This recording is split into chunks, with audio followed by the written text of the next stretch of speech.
Eh bien, bonjour et bienvenue dans ce 48e numéro de Miasme, le magazine d'information de l'actualité spirituelle, mystérieuse et étrange.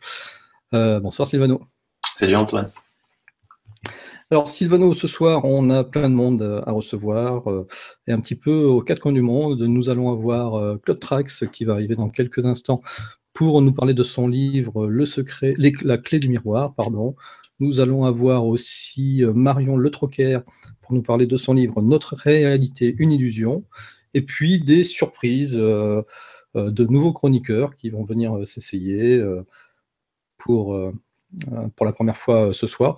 Donc je vous en dis pas plus, je vous laisse les découvrir au fur et à mesure de cette émission. Alors Sylvano, quoi de neuf sur UAT cette semaine? Drôle de semaine sur UAT. Bon, déjà, j'avais pas beaucoup de temps, encore une fois, hein. J'ai plein de boulot en ce moment, donc je suis très peu présent sur le groupe. J'y suis uniquement les soirs tard et la nuit. Quasiment totalement absent les journées. C'est ainsi. Il y a des fois où il y a trop de boulot. Mais par contre, j'ai reçu énormément de messages privés, soit à travers le groupe, où on me demande si on peut venir me parler, soit directement en messagerie. Alors, déjà, désolé pour les temps de réponse, parce que des fois, je vois les messages un petit peu tard, parce que c'est vrai que j'en ai un peu beaucoup. Et cette semaine, Antoine, ça a été feu d'artifice sur le nombre des abductions, quoi. C'est hallucinant. C'est là qu'on s'aperçoit que UAT est devenu vraiment une petite île où les gens se sentent en confiance, viennent témoigner, soit directement sur le groupe, soit en messagerie. Et c'est là que tu t'aperçois que Corrado Malanga avait complètement raison, quoi, que le phénomène des abductions est complètement stratosphérique. Dire qu'il y a encore des crétins qui pensent qu'il n'y a pas d'abductés ou pensent qu'il y a peut-être une abduction dans le monde et qui se disent ufologues, il faut juste qu'ils aillent se ranger quelque part. Euh, c'est... Alors, bizarrement aussi, UAT, c'est depuis quelques temps, je te l'avais dit, on a du mal à dépasser les 14 500 membres. On a l'impression qu'on a atteint une sorte de petit plafond de verre français. Je ne sais pas si on va l'éclater. C'est pas le but d'éclater le nombre d'adhérents, mais on s'aperçoit que ce que je te disais toujours, que le nombre de Français qui s'intéressent à l'ufologie est quand même relativement restreint. Donc là, ça fait à peu près un mois qu'on stagne, parce que quand tu prends les entrées et les sorties, parce qu'il y a toujours énormément de sorties aussi sur UAT, parce que la pression est forte surtout pour tous ceux qui pensent aux petits gentils venus nous éveiller. Et donc voilà, le phénomène abduction est très présent. Donc vous pouvez venir sur UAT, témoigner, il n'y a vraiment aucun souci. On est là pour vous écouter, vous donner des conseils et vous aider. Voilà. Et UAT, ça a été aussi cette semaine une fantastique, un nombre assez impressionnant de fantastiques recherches menées par des membres. Parce que là aussi, quand tu te sens en confiance, eh ben, tu oses mettre tes recherches. Alors ça peut être des recherches terrain, ça peut être des recherches aussi intellectuelles, où on a pensé à des choses. Et il y a une personne qui a publié par épisode plein de, plein de recherches personnelles. Et après, le problème avec Facebook, c'est toujours le même, quoi, hein. C'est-à-dire que pour retrouver tout ça, pour quelqu'un qui vient et qui tombe sur un épisode, c'est difficile de les retrouver. Et je trouve que son travail a été tellement remarquable que ben là, je lui fais la surprise, je lui ai créé un groupe où je répertorie toutes ses publications. Et il va devenir un groupe fermé, et puis je te l'annoncerai la semaine prochaine, parce que c'est vraiment quelque chose, une recherche assez extraordinaire. Ça commence du début, d'avant l'humanité à nos jours, hein, ça va arriver, parce que les recherches continuent. C'est quelque chose de fabuleux. C'est aussi ça, un petit peu, la puissance de l'Internet, c'est de rencontrer des personnes qui, dans la vie de tous les jours, tu n'as quasiment aucune chance de rencontrer. Et qui font que chacun, petit à petit, en mettant ses réflexions, ses recherches, ses idées, tu peux créer quelque chose d'assez assez sympathique. Voilà, mon cher Ok. Antoine. Bien, hâte d'être la semaine prochaine pour avoir le fruit de ces recherches. Un autre petit sujet? Oui, je t'en avais déjà parlé de la semaine prochaine, c'est officiel maintenant. Donc, nous avons créé une page UAT sur le site UFOmotion de notre ami Dominique Doumé, justement pour aussi y mettre tous les témoignages, parce qu'il y a eu aussi beaucoup de témoignages et beaucoup de recherches comme celle-là. Mais comme là, il y en avait beaucoup, je voulais vraiment créer un groupe pour cette personne. Et donc, cette page est sur UFOmotion, sur UAT. Ça permet aux nouveaux membres de venir, d'aller jeter un coup d'œil sur cette page et de se sentir à l'aise en voyant tous les témoignages qu'il y a eu, quoi. Parce que, je sais pas moi, quelqu'un qui a vécu quelque chose, qui arrive sur UAT, il y a tellement de publications par jour que forcément, on va pas peut-être se sentir à l'aise sur une journée où il y a deux, trois qui ont publié des choses qui n'ont rien à voir avec des témoignages. Donc là, comme ça, elle se sentira à l'aise, elle pourra aussi témoigner directement sur la page ou directement sur le groupe. Sinon, cette semaine, c'est assez rigolo parce que j'ai republié une petite news ancienne qui a fait bien jaser, ça m'a fait rire, c'était le but, hein. C'était l'interview de Edgar Mitchell, un supposé astronaute de la NASA qui a supposément marché sur la Lune et qui avait été interviewé par une chaîne de radio américaine qui s'appelait Kerrang Radio, enfin qui s'appelle toujours, hein. Et le type lui pose des questions sur sa vie d'astronaute, et puis l'autre il lui raconte que les aliens existent, que les extraterrestres existent, ils sont là depuis longtemps. Et c'était juste hallucinant parce que c'était évidemment une radio mainstream, hein. Donc l'intervieweur n'était pas du tout habitué à ça. Alors évidemment, ça donne beaucoup de commentaires sur la réalité de ces supposées révélations, parce que ça fait pas partie de la désinformation. Un petit peu comme tout ce que je vois passer en ce moment sur l'Antarctique. Et, mais c'est pas grave. Moi, je préfère que des gens continuent à désinformer en parlant d'ufologie qu'on ne parle pas d'ufologie. Tu vois ce que je veux dire? Ça éveille au moins quelques esprits et ça les fait intéresser à l'ufologie. Chose qui devrait être, comme je le dis toujours, enseignée à l'école dès le plus jeune âge. Ah, une chaire d'ufologie. On en rêve, hein. Bien sûr. Bah, en plus, je pense que ça serait pas mal. Je pense qu'il y aurait un petit peu moins de conneries sur Terre. Quand tu vois tous ces attentats des gens qui se tuent, donc entre humains, pour des idéaux religieux complètement stupides, je pense qu'il serait temps d'enseigner l'ufologie, mort au biglino, dans les écoles. Il y aurait beaucoup moins d'imbéciles sur Terre. À ce propos de mort au biglino, on a changé avec Catherine Viol a eu une idée en disant que dans notre groupe, les amis français de Mauro Biglino, il y avait quand même de plus en plus de Suisses, de Belges, de Québécois, des gens d'Afrique du Nord francophones qui venaient nous rejoindre. Et c'est vrai que limiter le nom du groupe aux amis français, donc on lui a changé le nom et on l'a appelé les amis francophones de Mauro Biglino. Voilà. Je le dis parce que comme on a fait une émission, toi et moi, sur Mauro, qu'on avait intitulé partout les amis français de Mauro Biglino, pas que les gens qui font une recherche sur Facebook ne trouvent pas le groupe. On l'a juste changé en disant les amis francophones. Voilà. Tiens, une petite info que tu n'as pas, notre émission a été suivie par plus d'un tiers d'Italiens. Forcément, puisque comme elle était traduite, elle était forcément aussi en italien. Ok, Silvano, écoute, je te remercie. Et puis, donc, on se retrouve la semaine prochaine pour nous parler de ce fameux groupe secret. D'accord. Ok, Silvano, eh bien, écoute, je te propose que nous accueillions directement Claude Trax en direct des îles Canaries. Salut Claude. Salut, bonjour la Normandie et Paris. Salut Claude. Claude, on ne te demande même pas quel temps il fait là-bas. Tu es sur une île paradisiaque avec des petits oiseaux, du soleil, la joie de vivre et tout, c'est ça? Ou c'est un cliché?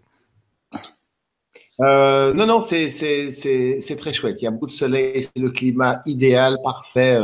Après, c'est pas parfait, mais dans le sens qu'il y a pas toute la végétation luxuriante qu'il y a en Europe, en France et tout. C'est assez sec, mais voilà, c'est assez paradisiaque à mon goût en tout cas. Ça dépend quelle île. Oui, mais c'est sûr, oui, il y a des îles plus vertes que d'autres, c'est vrai. Même sur notre île, il y a des endroits plus verts. Mais alors, les endroits plus verts sont plus froids. Oui. Voilà, il faut choisir voilà, entre l'humidité et où le soleil et un peu de Et sécheresse. puis, il y a beaucoup plus d'ovnis dans les endroits plus verts que les plus secs. Ça, c'est possible, je ne sais pas, j'ai pas remarqué. Tu vois pas d'ovnis aux Canaries? Euh, Pas spécialement, on sent beaucoup de choses, on vit beaucoup de choses dans les mondes de l'invisible, mais on peut pas dire qu'on voit des ovnis, non. Ce n'est pas arrivé, non. Ou c'est peut-être arrivé et qu'on n'a pas réalisé que c'était un ovni, ça c'est possible aussi. D'accord. Ok, alors nous, Claude, on a souhaité te faire intervenir aujourd'hui parce que tu viens de sortir ton nouvel ouvrage. Et voilà, on voulait que tu viennes en parler avec nous afin qu'on puisse découvrir un petit peu de quoi il s'agit. Donc, ton ouvrage s'appelle La clé. La clé du miroir. La clé du miroir. Alors, la clé du miroir, qu'est-ce que c'est, Claude? Alors, pour comprendre ce que c'est que la clé du miroir, il faut d'abord faire un petit peu de gymnastique cérébrale, parce que si on dit que ça brutalement la clé, on se dit oui, à quoi ça sert et tout ça. Et faire un petit peu de gymnastique cérébrale un petit peu comme si on se chauffait les muscles. Je trouve que c'est intéressant de se poser des questions importantes. Et ce que j'appelle certaines questions qui sont plus ou moins interdites pour la plupart, parce que ça les dérange. Et la première question qui me vient à l'esprit, c'est mais que ferais-tu si tu étais le chef du monde? Parce que tout le monde, pour finir, aimerait un monde meilleur. Ok, mais imaginons vraiment maintenant qu'on est les chefs. Voilà, je suis chef du monde, je suis président de la République, Obama, bref. Voilà, on s'en fout des détails, d'accord? C'est une hypothèse. Mais c'est très important. Et de se dire, bon, qu'est-ce qu'on ferait pour finir? Qu'est-ce qu'on ferait pratiquement pour changer les choses? Je trouve que c'est une question essentielle. Alors, je peux la poser de 3 manières différentes. Jour, il y a des millions, voire des milliards de prières qui sont faites pour la paix et un monde plus beau, plus juste, plus harmonieux. Et on peut quand même dire que même s'il y a des très, très belles choses qui se passent sur Terre, en gros, on va quand même de plus en plus vers un monde de plus en plus d'injustice, de souffrance et de destruction. Donc, même question, est-ce qu'il y a quelque chose dans ces prières qui ne fonctionne pas? Est-ce qu'il n'y a pas un ingrédient qui manque? Et d'insister sur le fait que, par exemple, les gens qui s'intéressent au spirituel, à la physique quantique, beaucoup disent oui, il faut surtout se changer soi-même, ok, créer à l'intérieur de nous le monde qu'on veut à l'extérieur, sous-entendu, nos pensées créent le monde. Alors, ok, moi j'adhère à ça, mais est-ce qu'il ne manque pas quelque chose dans notre rêve? Parce qu'en attendant, pour le moment, c'est pas encore ça.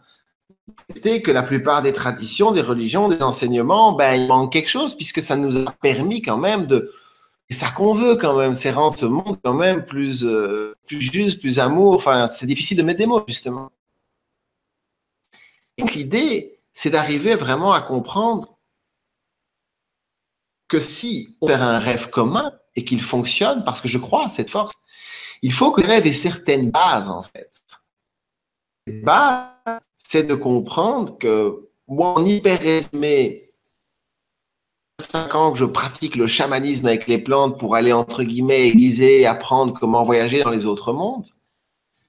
Et je pourrais dire, dans un premier temps, j'allais, entre guillemets, dans cette autre dimension pour crier, OK, venez nous aider.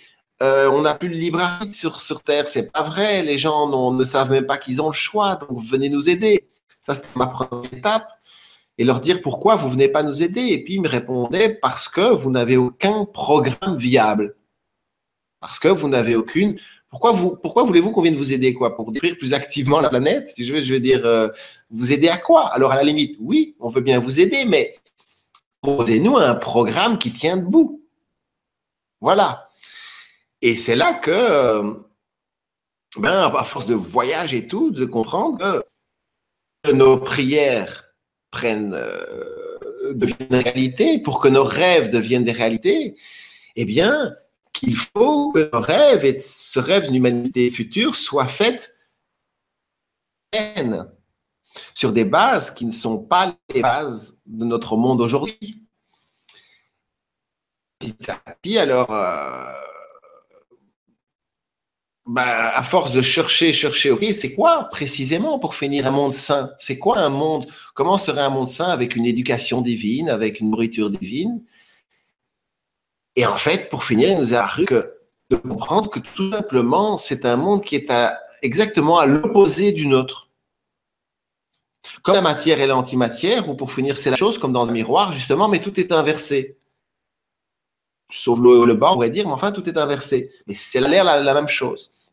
Et de comprendre que notre monde a sa place, notre culture a sa place, donc ce n'est pas un jugement, et que nous voulons expérimenter une culture qui, en tout point, à l'opposé d'une culture, on va dire, propice à une fertilité, une diversité.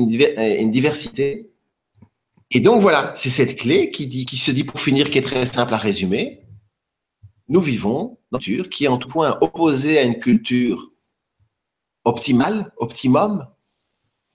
Et très important déjà pour ouvrir sa conscience, ne fût que de le comprendre. C'est pas pour ça qu'il faut changer sa vie non plus, mais pour vraiment comprendre. Et alors là, on commence à comprendre la logique de ce monde.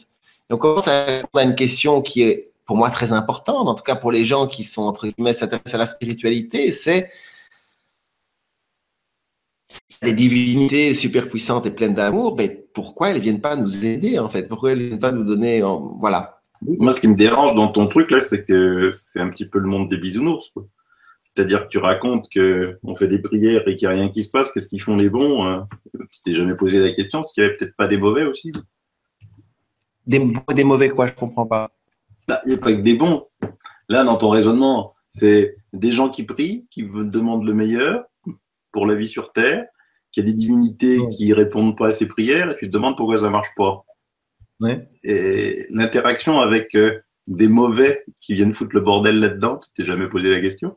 Oui, non, je suis d'accord aussi. Je suis tout à fait d'accord. Bien sûr, là-dessus, notre monde est tenu par des forces qui nous maintiennent cette culture et on ne les considère plus comme mes ennemis. Il fut un temps, je les considérais, mais c'est sûr que ce monde, on est bien d'accord, il est tenu par humaine.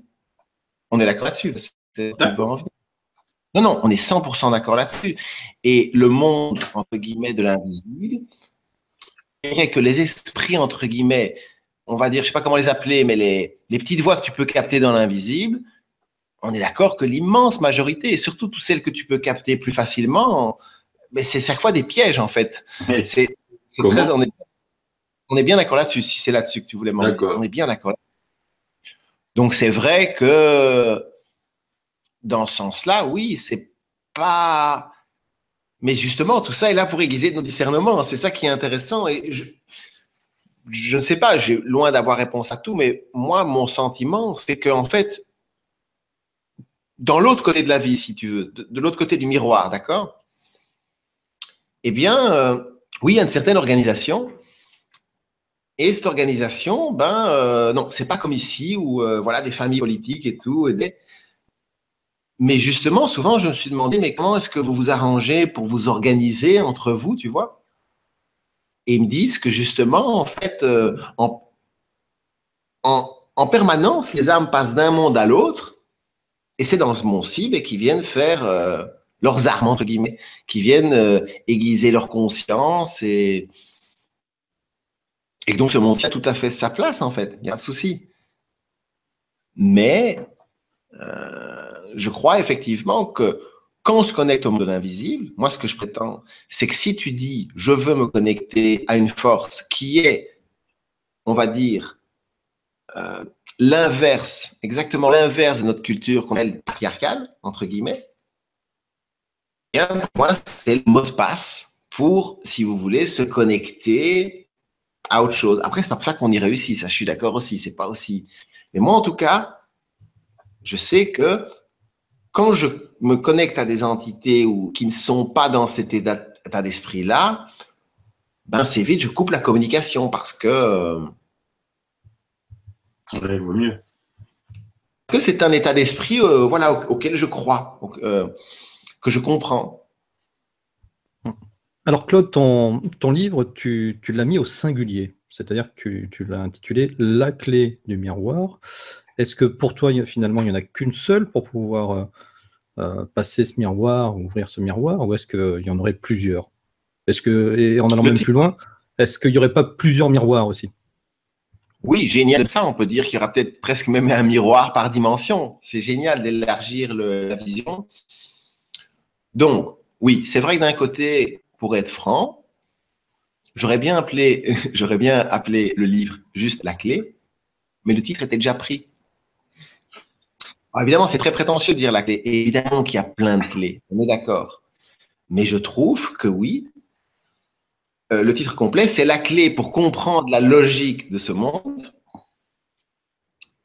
y trouver sa place et faire naître notre humanité. Je crois que oui, c'est la clé dans le sens apocalypse du terme, comme le disent les Grecs, dans le sens qui donne une logique à notre vie. C'est ça que je dis. Et permet à notre conscience de se développer, de comprendre, d'essayer de comprendre de plus en plus, de comprendre de plus en plus tous ces paradoxes dans lesquels on vit. Alors, il y a 4 ans, sur ta chaîne YouTube, qui s'appelle tout simplement Claude Trax, tu faisais déjà un certain nombre d'émissions qui s'appelaient La clé de l'immortalité. Donc, tu avais déjà cette notion de clé. On est finalement, avec ton livre, sur une sorte de conclusion de ce que tu développais à l'époque et puis que tu as maturé, parce que pendant à peu près 3 ans, tu as interrompu tes vidéos sur ta chaîne YouTube, ou est-ce qu'on est vraiment dans quelque chose de complètement différent de ces vidéos-là? Disons que la chaîne s'est vraiment développée énormément. Parce que depuis lors, ce qui s'est passé, c'est qu'il y a eu 3 ans de silence, parce que pendant 2-3 ans, j'ai vraiment essayé surtout de m'isoler un maximum et de le vivre, en fait, de le vivre, de se couper du reste du monde. Bon, pas à 100%. Et c'est là qu'on s'est rendu compte, à force d'isolement et tout, que cette clé était vraiment réelle, efficace.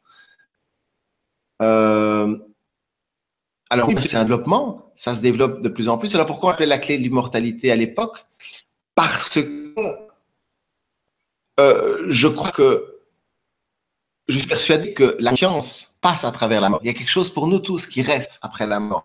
Mais là, une des questions importantes, c'est de demander, OK, qu'est-ce qui reste? Qu'est-ce qui part? Parce que tout ne reste pas, on s'en doute bien. Et moi, je crois vraiment que justement, c'est ça l'idée. De ce que j'ai appris, je changerai peut-être d'avis, mais jusqu'à présent, ce qui me disait que ce qui compte, c'est l'immortalité de la mémoire. Regardez tout le temps, si on oublie, et que je comprends par moi-même que ce qui compte, c'est de garder la mémoire. Et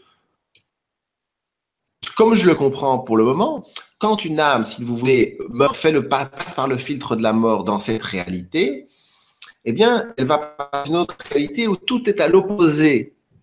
Et donc, quelque part, l'âme va devoir pratiquement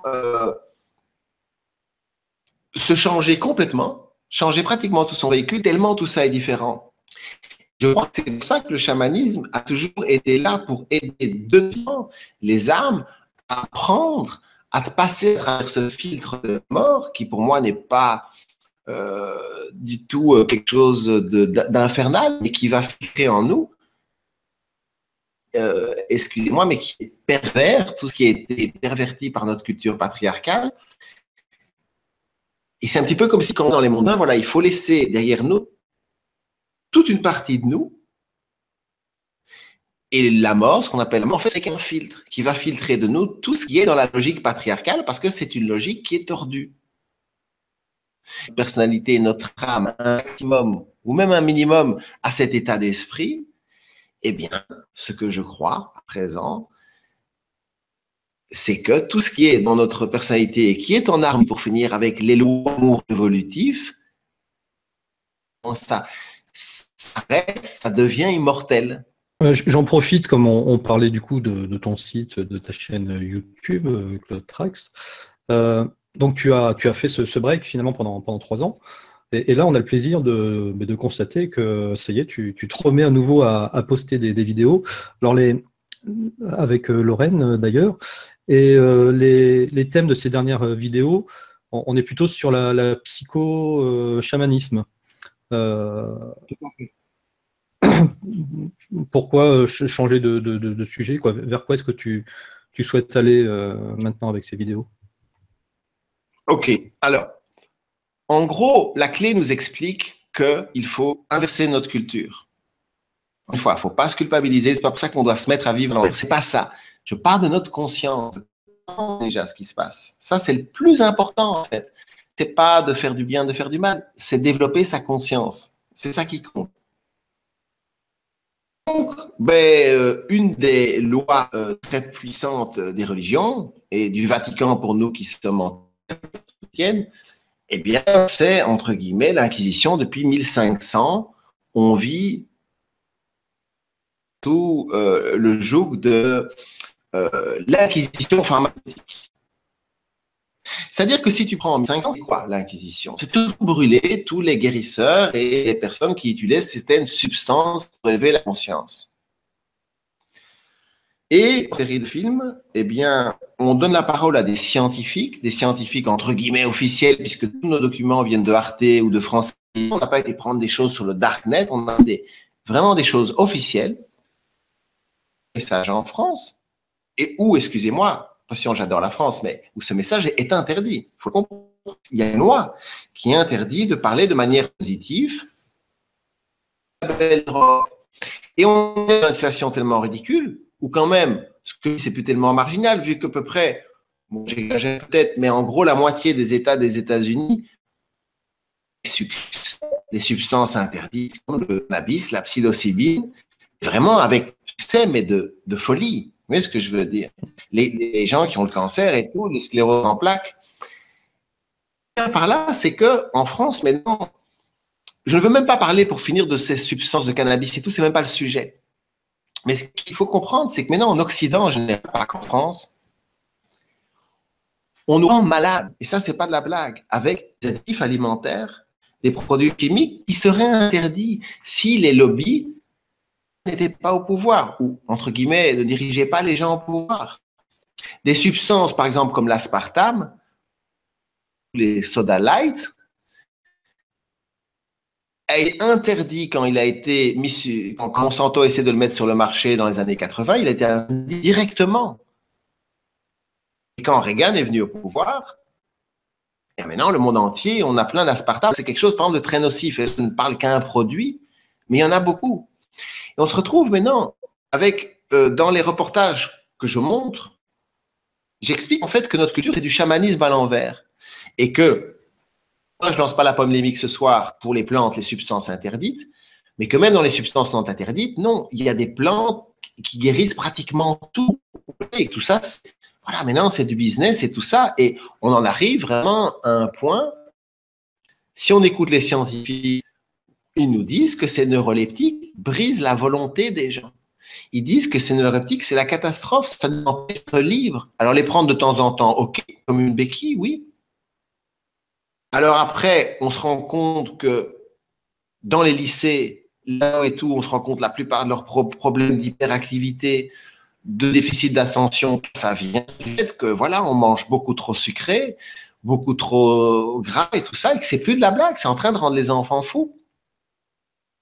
Des produits maintenant comme la Ritaline, Comble Emploi, pour soi-disant guérir les enfants. Alors ok, ça fait de l'effet, mais dans ces documentaires de Nouveau Arte, voilà, des scientifiques beaucoup plus intelligents que moi, enfin spécialisés dans la question, vous expliqueront que non. Drogue dure. Ce qu'on donne à des enfants, au lycée et tout, la Ritaline, ce sont des drogues dures, ce sont des, qu'on appelle ça encore juste des psychotropes, non? Oui, c'est l'équivalent du speed, en fait. C'est l'équivalent du speed, que vraiment, les gens, c'est une drogue dure, mais à dose très petite. Mais que le résultat, vous verrez, plein de scientifiques, ils disent, mais que vont devenir ces enfants? Que vont devenir? Parce qu'en fait, ça les habitue à vivre avec des substances qui, pour finir, ont plus ou moins le même effet que des drogues dures comme la cocaïne. Et de plus en plus, on se rend compte que, oui, on n'arrête pas de dire fumer un joint, ça mène aux drogues dures. Plein d'études ont montré que c'est pas vrai. Il y a plein d'études qui ont montré que c'est vrai aussi, d'ailleurs, mais voilà. Mais par contre, ce qu'on est sûr, c'est que oui, la Ritaline et manger trop de sucre, ça dérègle le cerveau. Ça le dérègle vraiment. Dans ces reportages, par exemple, vous apprendrez des choses hallucinantes. Moi, j'avoue, j'ai halluciné durant ces 6 mois de recherche. Aux États-Unis, maintenant, on se rend compte que la plupart des tueurs en série, ceux qui vont dans des écoles tuer plein de gens, je parle vraiment des tueurs, tous avaient des problèmes d'hypoglycémie. On se rend compte dans les prisons où effectivement l'argent a beaucoup d'importance en Amérique. On s'est rendu compte que ça leur coûtait beaucoup moins d'argent de nourrir les détenus avec avec une nourriture un peu plus chère, pauvre en sucre, pauvre en graisse, pauvre en sel, et que du coup, ils faisaient des économies de moitié par rapport à leurs problèmes de sécurité. Ça leur coûtait beaucoup moins cher. Et on s'est rendu compte, ça va beaucoup plus loin, que les ex-criminels, mais on parle des criminels vraiment ceux qui tuent et violent, d'accord? Ceux qui acceptaient, après être sortis de prison, de suivre un régime pauvre en sucre, pauvre en sel, pauvre en graisse, il n'y en a que 8% qui récidivaient, qui retuaient de nouveau, alors que la norme pour ceux qui ne changent pas de régime est de 75%. Et donc, on se rend compte, en fait, ce n'est plus, il faut même plus discuter. Tout ça, maintenant, est une évidence.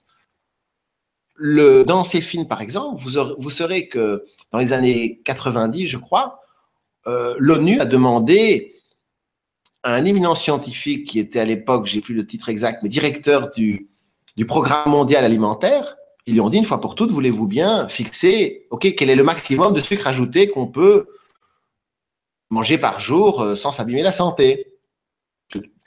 Eh bien, il a répondu que le taux était de 0, qu'on n'a pas besoin de sucre ajouté.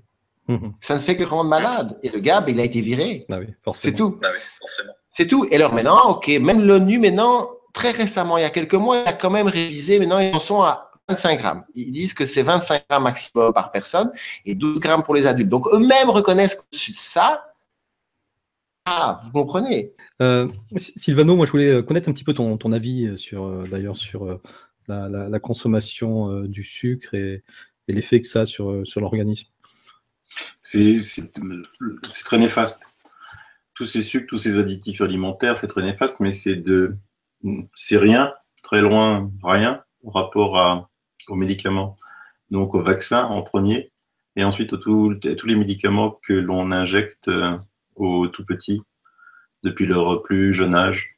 C'est l'effet médicament plus toutes les cochonneries qui sont liées au sucre, notamment dans les sodas ajoutés, les sucres ajoutés dans les sodas, et les sels qui font le cocktail explosif. Parce que le sucre en lui-même et le sel en lui-même, sans les additifs alimentaires et sans les fongicides que l'on trouve dans l'alimentation des jeunes, dans les pesticides, les fongicides que l'on a dans les fruits et légumes, parce qu'on dit manger 5 fruits et légumes par jour, oui, c'est sûr, bouffer plein de pesticides, bouffer plein de fongicides, on oublie juste de dire manger 5 fruits et légumes bio par jour.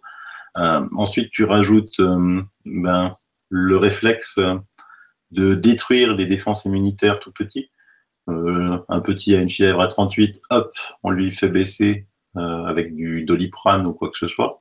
Ce sont des poisons, puisque si le corps fait une fièvre, c'est qu'il va lutter, il a trouvé le seul moyen de lutter. Je rappelle que à tous les parents qui nous écoutent sur Miasme, qu'un virus à la température du corps 36,3, 36,4 que l'on a, tous les 24 heures, il se multiplie par 10 000, et qu'à 40 degrés, il se multiplie par 1. Donc c'est pour ça que le corps augmente la température, c'est pas pour faire chier la personne, c'est pour que le virus ne se multiplie plus. Donc si le corps il donne une réponse immunitaire en augmentant la température et que vous donnez des saloperies pour faire baisser la température, le corps il va plus rien comprendre, les virus ils vont perdurer. Rajouter à cela tous les laits chimiques que l'on donne, ça fait un cocktail explosif à la fin. Merci pour toutes ces infos. Je t'en prie. Oui, non, mais c'était important, voilà, que Sylvano réagisse là-dessus parce que il est très impliqué dans ce genre de réflexion. Voilà. En tout cas, effectivement, Claude, on voit un petit peu voilà, tout cet univers que tu veux nous présenter et comment est-ce que tu vois les choses. Donc, je rappelle le titre de ton livre, ça s'appelle « La clé du miroir pour comprendre la logique du monde, y trouver notre place et faire naître notre humanité ». Voilà, donc on peut trouver ça, je suppose, sur Amazon et tous les sites de vente. Tout à fait. Tu as aussi un site web, claudetrax.com, Trax, donc Traks, voilà. Mettez pas un C devant le K. Et là, vous pouvez commander le livre de Claude sur son site. Et donc, sa chaîne YouTube, là, qui vient de repartir depuis quelque temps, avec un certain nombre de vidéos plus intéressantes les unes que les autres. Voilà. Je vais rajouter juste un truc, pas pour la pub pour le livre, mais un truc, je trouve essentiel. Je suis 1 minute, j'ai le droit? Mais je t'en prie. En fait, oui, entraîner certaines personnes dans un concept que le chamanisme, c'est quelque chose en fait qui est très large, qu'on fait tous du chamanisme. Et que pour moi, le chamanisme, c'est la manière de changer notre niveau de conscience par rapport à ce qu'on ingurgite et ce qu'on n'ingurgite pas. Quand on mange un paquet de frites, j'adore, hein, je suis né en Belgique, ben après, voilà, on n'est pas très vif d'esprit, d'accord? Si on mange 2 oranges ou 2 pêches, et on voit tout de suite la différence, on a la pêche. Mais comprendre que ce qu'on ingurgite, pardon, c'est pas que la nourriture. C'est aussi les énergies extérieures de l'environnement. Je veux dire ça parce que pour moi, voilà, c'est la science qui nous manque. Et c'est pas spécialement pour, voilà, c'est la science qui nous manque de comprendre que chaque chose qu'on ingurgite change notre niveau de conscience. Voilà. Je voulais rajouter ça. Et je voulais vous remercier pour faire ce que vous faites parce que c'est magnifique et j'aime la France et la plupart de mes amis sont français et pour moi, mais ce que vous faites, c'est le plus important. C'est le plus important de tout parce que la France, c'est un pays merveilleux et merveilleux, mais c'est le point faible. C'est le fait de ne pas oser parler de spiritualité hors religion pour parler, voilà. Et vraiment, bravo pour ce que vous faites parce qu'il faut vraiment oser. Et vraiment, merci. Voilà, parce que je crois que si le monde devient fou aussi, c'est parce que, et notamment en France, mais ça c'est le monde entier, mais c'est parce qu'évidemment, si on n'offre pas une alternative intéressante, et je trouve que l'alternative intéressante se situe, oui, entre le fait d'être athée et entre le fait d'être religieux. Mais oui, mais pour moi, je crois qu'entre guillemets, j'aime pas dire ça comme ça, mais la vérité est entre les deux, justement. Et grâce à ce que vous faites, ben, vous permettez à des gens de s'exprimer. Et c'est très important parce que beaucoup de gens en France, en tout cas surtout avant, ont peur d'exprimer des idées parce que dès qu'on dit qu'on est croyant religieux, c'est profondément incrusté dans l'esprit des gens. Il y a encore beaucoup de gens qui ont un petit rejet, quoi. Beaucoup, beaucoup. Enfin, je dis beaucoup, mais en fait, c'est énorme. Voilà. Donc, merci. Écoute, il n'y a pas de quoi. En tout cas, nous, ça nous a fait plaisir de te recevoir. Et puis, voilà, de toute manière, on va continuer à suivre ce que tu fais. Et puis, on va te souhaiter une belle vie sur l'île des Canaries. Je pense qu'il y a pire comme endroit quand même, pour être bien. Gros bisous et merci et à tout de suite. Bon, Sylvano, je te propose que nous accueillions immédiatement Monsieur Marc Gray. Salut Marc. Salut Antoine, salut Sylvano. Comment ça va ce soir? Bah écoute, ça va bien. Encore une soirée marathon, tu sais. Et ce soir, on voulait t'inviter parce que la semaine prochaine, tu as encore une émission. Alors pour le coup, elle est en anglais, elle est sur Camelot Project, mais tu as fait une rencontre exceptionnelle pour le coup.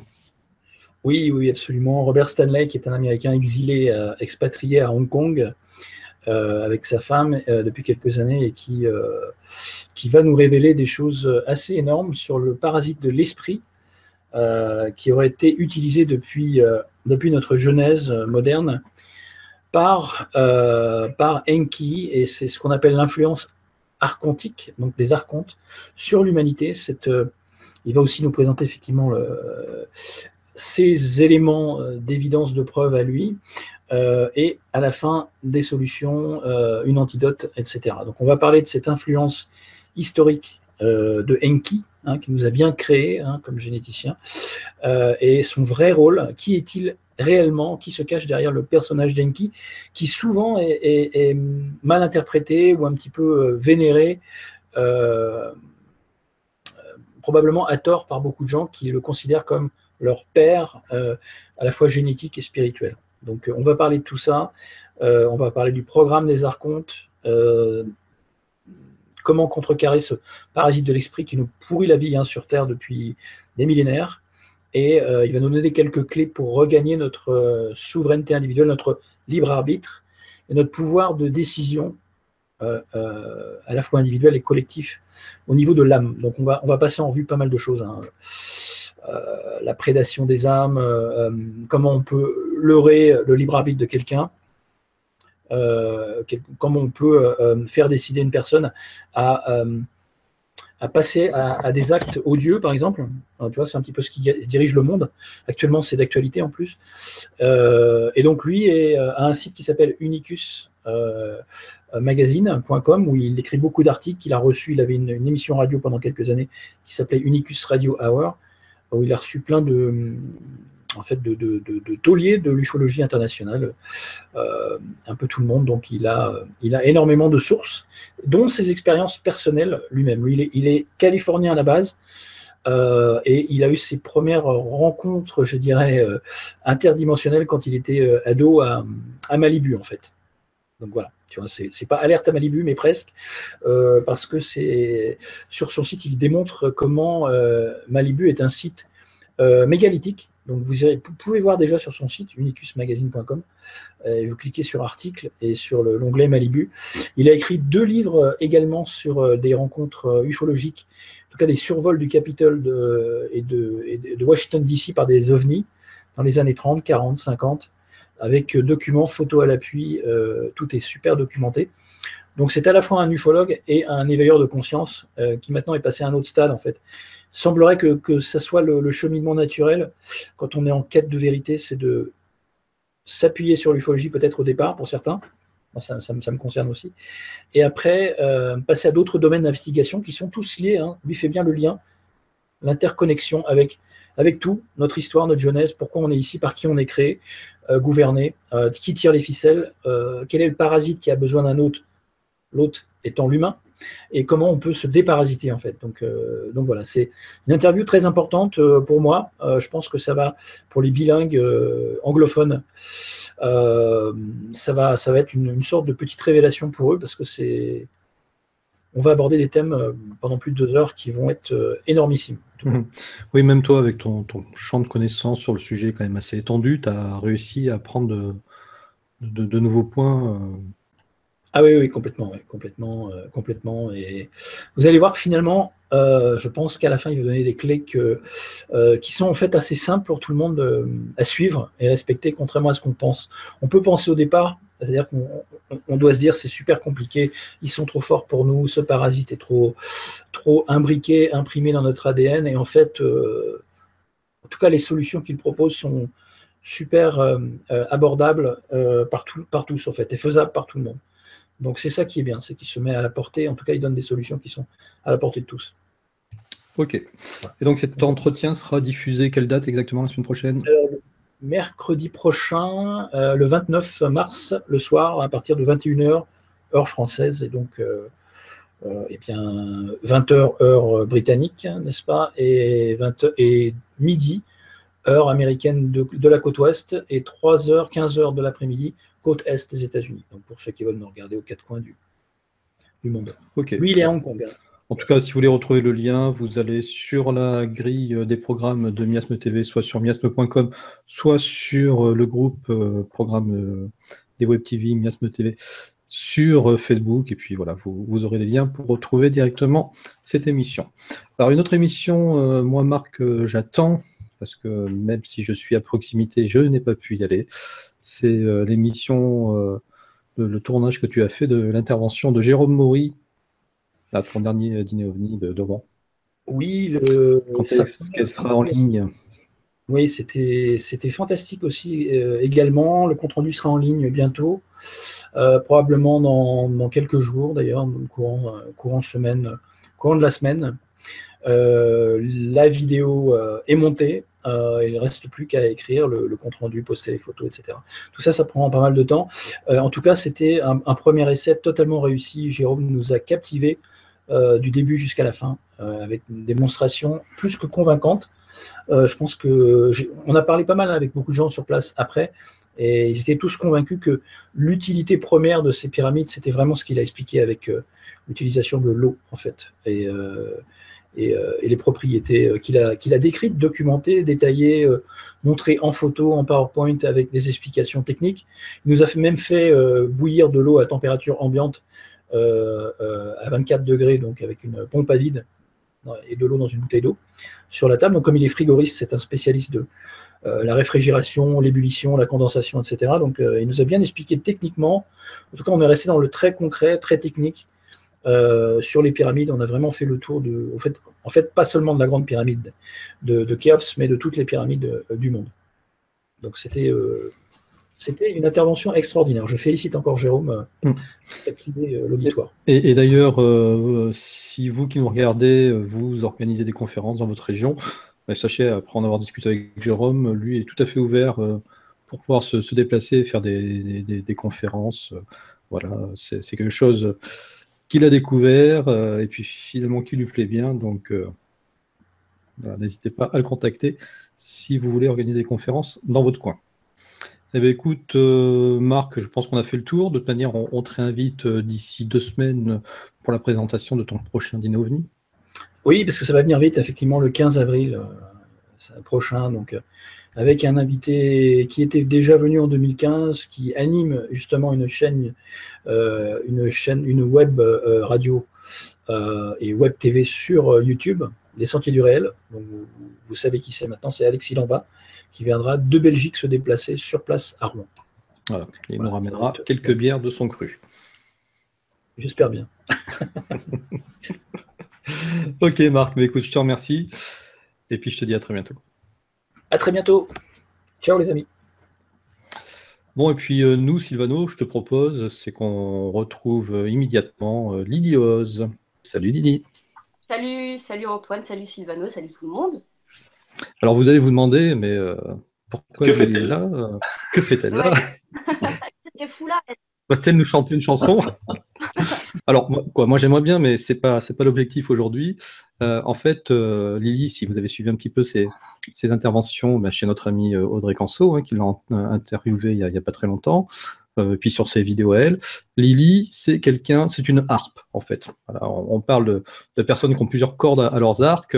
Lily, elle a plusieurs cordes sur sa harpe, et des cordes, elle en a vraiment des multiples et des très intéressantes. Et donc, je lui ai proposé de venir animer, voilà, quand elle a le temps, quand elle en a envie, quelques chroniques de son choix.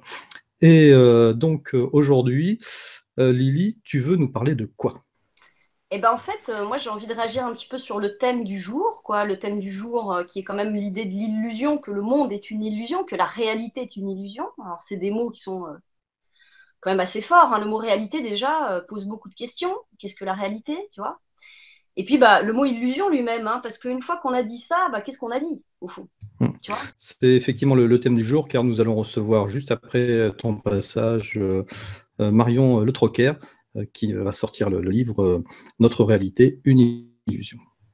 Voilà, puis c'est une idée qu'on entend de plus en plus. Et puis Claude Trax, qui avait lui-même sorti pour se libérer de la matrice, hein, parle un peu de cette idée quand même à travers la matrice de l'illusion, quoi. Donc voilà, j'avais envie d'expliquer un petit peu ce mot, qu'on s'intéresse vraiment au sens de cette affirmation quand même, tu vois, c'est important.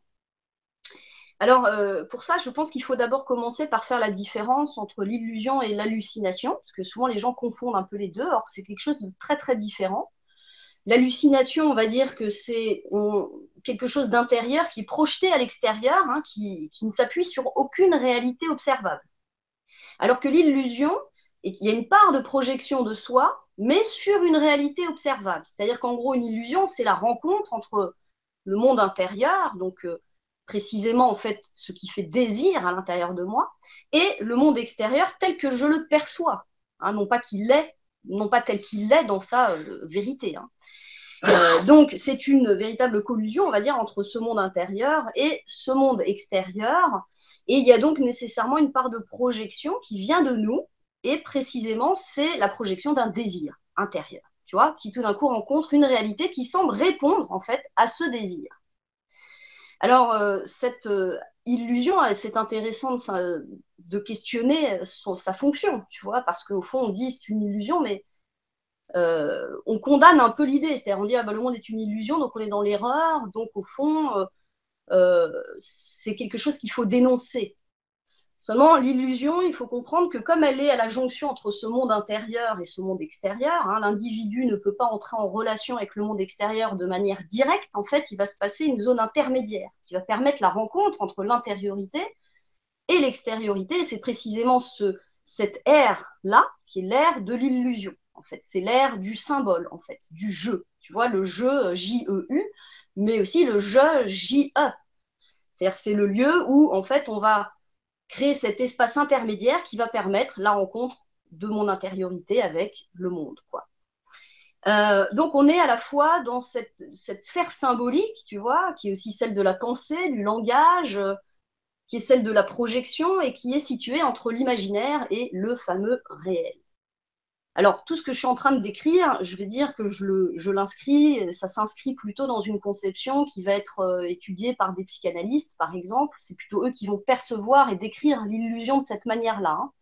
Et donc quand ils parlent du monde réel, par exemple, de ce qu'on appelle le réel chez un individu, on ne parle jamais de la réalité elle-même, puisque la réalité telle qu'elle est, véritablement, n'est absolument pas abordable, en fait, par l'individu. On va percevoir cette réalité en fonction de notre intériorité. Nous sommes des sujets, on est plongé dans notre corps avec nos sens, tu vois, et on va donc percevoir cette réalité extérieure et l'interpréter en fonction de qui nous sommes, en fait, tu vois, dans notre intériorité. Donc, ça va déjà? Est-ce que c'est clair déjà?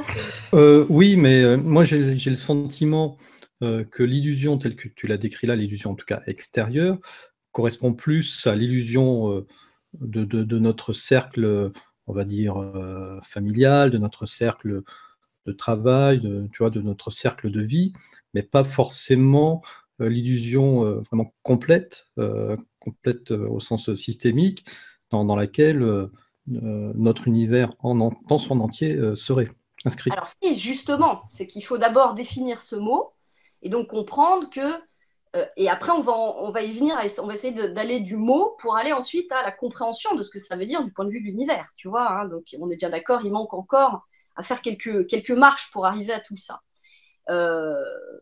Donc je disais, cette illusion, à la différence de l'hallucination, elle n'est pas que le produit de nous en tant que conscience, tu vois, en tant qu'individu. On parle de co-création et c'est comme si on avait l'impression que le monde était la résultante à 100% de notre co-création, tu vois. Ça pose une vraie question parce qu'on n'est pas donc dans une hallucination collective. Les gens parlent d'illusion, tu vois. Donc soit on dit le monde est une hallucination collective et auquel cas on crée tout de toutes pièces tout seul, soit on est dans l'illusion auquel cas nous participons évidemment tous ensemble à co-construire ce désir commun, tu vois, quelque part, qui va rencontrer quand même quelque chose qui, a priori, vient de l'extérieur. Alors, je suis d'accord que ça suppose de poser la question, c'est quoi concrètement qui est à l'extérieur, tu vois, dans ce monde, en fait.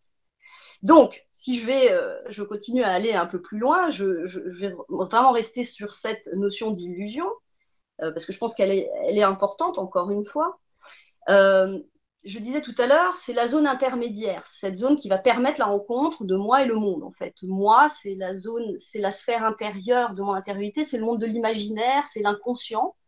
Et le monde, on va dire, c'est donc cette réalité telle que nous la percevons et que nous la co-construisons dans notre perception de ce qui est le vrai réel. Tu vois, le vrai réel, un physicien dirait, c'est du vide, de l'énergie, des atomes, des cordes qui vibrent, voilà, tu vois, et on est très loin de percevoir ce réel-là, hein, pour être très clair. Alors évidemment, comme je le disais, on a tendance à dénoncer l'illusion comme un leurre, comme quelque chose qui est mauvais, qui est nocif et qu'il faut combattre. Et en même temps, il est très important de rappeler que l'illusion, justement, c'est une zone intermédiaire qui va nous permettre progressivement d'aller vers ce qu'est la réalité, en fait. C'est-à-dire que si on prend une comparaison, on prend un enfant, tu vois, qui va s'accrocher à son doudou. En psychanalyse, on appelle ça l'objet transitionnel. Pourquoi? Parce que le doudou, c'est quand maman ou papa ils sont pas là, bah, je m'accroche à mon doudou et j'ai l'impression d'être un peu en présence de papa et de maman. Donc j'ai mis dans le doudou toute la charge affective que j'ai pour mon père ou ma mère et que pour le moment, vu que je suis un enfant, j'ai du mal à quitter.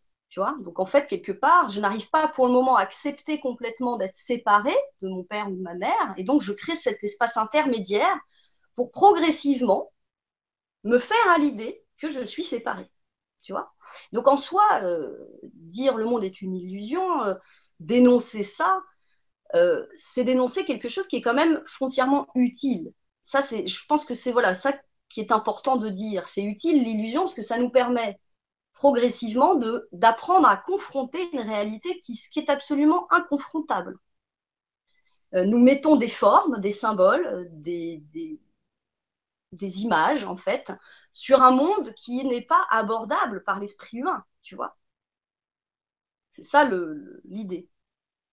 Donc, cette illusion, elle est utile, il ne faut pas forcément la combattre, et il faut comprendre qu'il y a des degrés de confrontation, et que plus on va être capable de confronter, plus l'illusion va tomber. Mais tu ne peux pas, par exemple, balancer comme ça à quelqu'un qui n'est pas prêt du tout à dépasser ses illusions, une vérité. Parce qu'en fait, ça la rend en fait monstrueuse, tu vois, c'est-à-dire qu'elle montre, au sens vraiment de monstration, tu vois, du monstre, qui montre et qui révèle quelque chose qui est insupportable chez nous et qu'on va rejeter et chasser.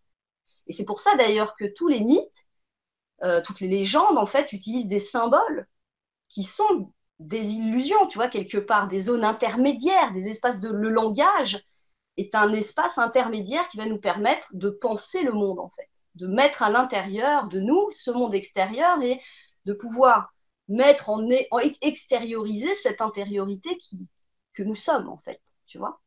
Mais là où justement on va faire la boucle avec cette matrice, ce monde, cet univers dans lequel on est, c'est que on doit se poser une question quand on comprend le sens de l'illusion.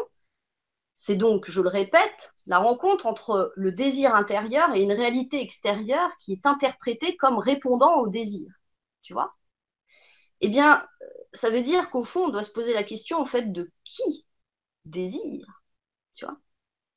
C'est-à-dire, c'est qui désire ce monde-là que nous co-créons en fait? Est-ce que c'est moi, le je, tu vois, la personne qui est là, les personnes que nous sommes, la somme de ces personnes qui co-créent cette réalité? Et par ailleurs, ça pose la question de qu'est-ce qui fait ce réel, cette information-là que nous voyons et sur laquelle qui semble répondre à notre désir, tu vois, quelque part. Pour moi, elle est là la vraie question, en fait, tu vois. La vraie question, c'est en fait, qui est l'auteur de cette illusion, en fait. Alors, avant que tu répondes à ça, moi j'ai deux questions qui me viennent à l'esprit.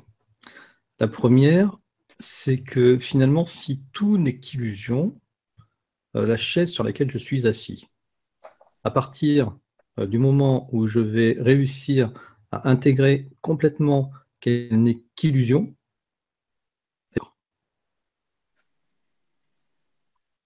déjà, est-ce que tu as une réponse à ça? Bah, c'est un peu la théorie Matrix, ça, quoi, tu vois. C'est si je comprends que la mort est une illusion, est-ce que je deviens immortel? Ça, c'est la question que pose la physique quantique. C'est une vraie question, j'ai pas la réponse, je te dis clairement. je ne prétends pas ça, hein. Je pose juste des questions. Ah mince, attends, tu t'appelles Lily Oz, comme le magicien, écoute. Écoute, en tout cas, la physique quantique dit, parce qu'il y a une force de répulsion dans la matière, tu vois, en fait, qu'on ne rentre jamais en contact avec les choses, tu vois, et que normalement, quand tu prends un coup, par exemple, tu ne le prends pas, puisque les atomes ne se touchent pas. S'ils se touchaient, on traverserait effectivement les objets, tu vois ce que je veux dire. Donc après, oui, la vraie question, c'est ça, c'est est-ce que ces lois physiques peuvent être créées, co-créées par les personnes qui sont là, ou est-ce qu'on dépend quand même d'une réalité extérieure qui ne dépend pas que de notre cerveau? Tu vois, en fait, c'est ça. Et donc, c'est pour ça que je dis, la vraie question, c'est qui est l'auteur de l'illusion, tu vois? Alors, on parvient à poser la question de qui on est, nous, en tant qu'être, quoi. Et du coup, ma deuxième question, si on considère que nous sommes co-créateurs de notre monde illusoire, en tout cas de la matérialité de notre monde, comment est-ce qu'on peut arriver à expliquer l'existence, par exemple, de zones où il n'y a pas d'humains, donc de co-créateurs, où il n'y aurait que des espèces animales, et pourtant cette zone existe, est matérielle, et voilà, elle vit. Donc est-ce que ça signifie que chaque conscience, quelle que soit cette conscience, en définitive, arrive à avoir un impact sur cette illusion? Alors, c'est une très bonne question, je trouve, parce que en fait, ça nous renvoie aussi à la question de l'autre, tu vois. Parce que souvent, on dit, voilà, on est un, et en fait, il n'y a plus d'autre, tu vois, parce que c'est l'autre, c'est soi-même qui se parle, c'est Dieu qui se parle avec lui-même, tu vois. Et donc, ça signifie tout d'un coup qu'il n'y a plus d'autre, et que donc, en dehors de mon espace mental, en fait, tu n'existes plus, tu vois. Ça signifie la même chose. Donc, ça signifie bien qu'il y a quand même une forme d'extériorité qui s'ajoute quand même, hein. Moi, je crois, c'est-à-dire que oui, la conscience, on va dire l'univers, si on prend la physique quantique, c'est l'ensemble des possibilités qui peuvent potentiellement s'exprimer, tu vois, qui coexistent en un seul espace-temps. Mais d'abord, cette matrice, tu vois, dont on parle, en fait, elle s'arrête où? C'est-à-dire qu'effectivement, est-ce que cette matrice, c'est juste notre monde 3D, tu vois, ou est-ce que le monde des anges, ils sont dans la matrice, ils sont pas dans la matrice, le monde des archanges, les divinités mineures, en fait, qu'est-ce qui fait partie de l'univers, justement, de l'univers à la fois physique dans notre dimension qu'on connaît, mais aussi dans toutes les dimensions, toutes les couches de cet univers. Tu vois, cette question-là, j'aimerais bien la poser à Sylvano pour voir qu'est-ce qu'il en pense.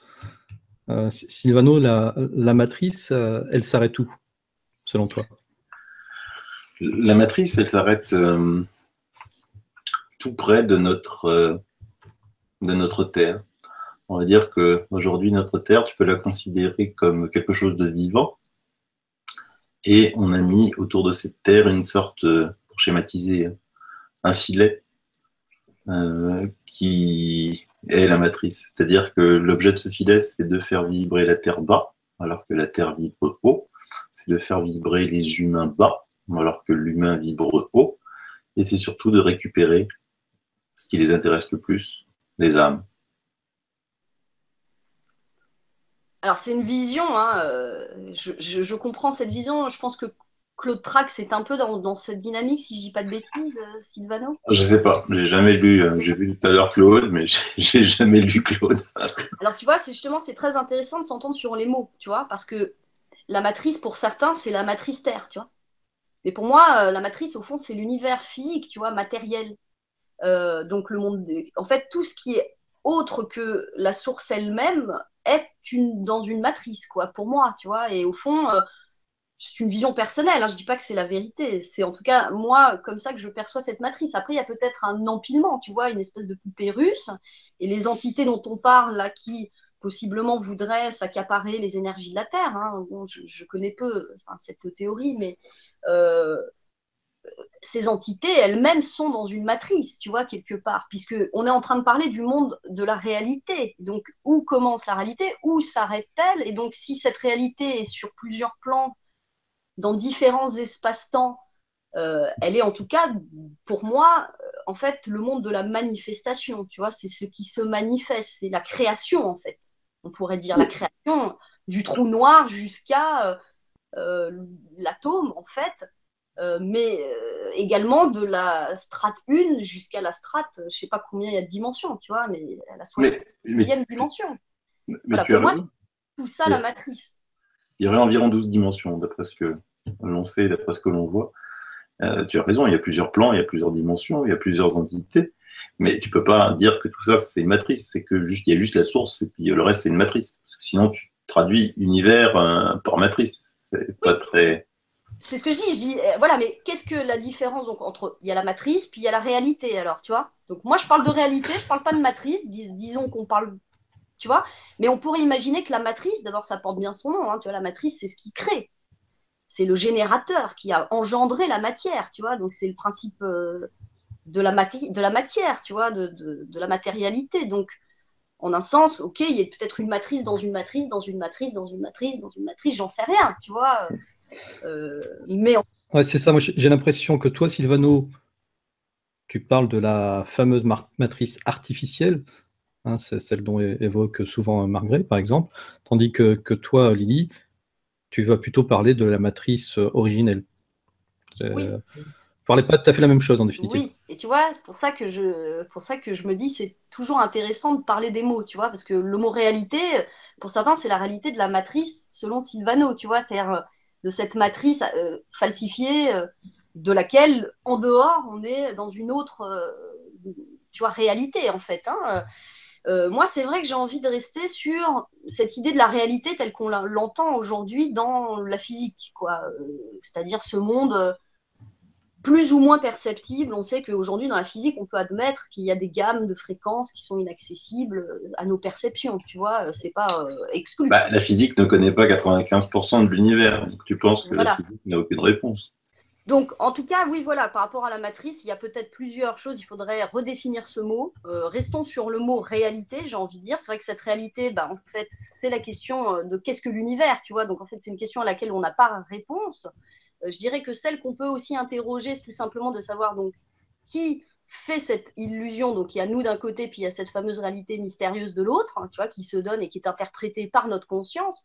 Mais cette même conscience, c'est qui, tu vois? C'est-à-dire, est-ce que c'est notre intériorité, nous, là, d'ici maintenant, le je, le moi, ou est-ce que c'est cette conscience supérieure, tu vois, qui est au-dessus et peut-être en dehors de cet espace-temps, en dehors finalement de cette réalité-là?